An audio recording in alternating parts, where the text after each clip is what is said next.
Alrighty, guys. So about an hour later, so you brought those seat brackets earlier, and I was like, I don't know what it did. So I looked at the part number. I found the listing on eBay, found the title, and then I looked it up on YouTube. And surprisingly enough, there was some old fat guy that was showing us how to do it. And about an hour later, here we are. So basically, what you do is you unbolt the seat completely.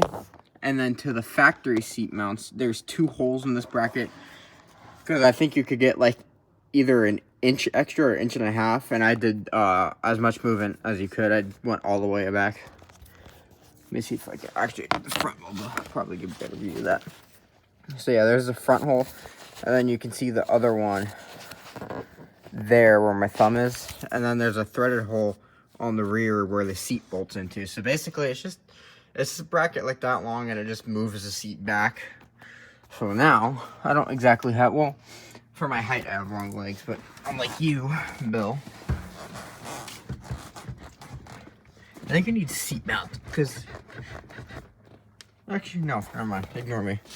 So, now, if I go all the way back, I have, like, all this leg room. Like, it feels pretty good. Definitely a lot more room than you had before. So, I think you're going to be pretty happy with it. I did have to do a little modification. I had to cut some of the carpet to be able to get the, some of the carpet in the rear. So, unfortunately, the seat mount here used to be hidden under this, but now because it's moved back about 1.5 inches, it is exposed. So, I don't know if you're bringing this to a car show, which I think you are, I would recommend, I need both hands.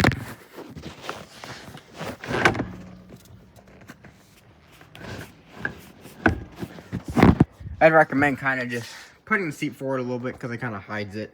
Like, you know, if the door's closed, someone's looking in the car, they don't see it. So just a little recommendation. But for practicality, I think you're going to be very happy with it. Didn't take too long. Didn't have to do any modification to the bracket, luckily. Just had to find longer bolts because I'm also adding like that much thickness. So I needed to find longer bolts to accommodate for that. But yeah. Took me about an hour. Not too bad. I think the listing actually says it takes about an hour, so I'm pretty happy with that. My first time ever doing it, and now I know how to do it. So that's all for that, and I think that's all for today. So later.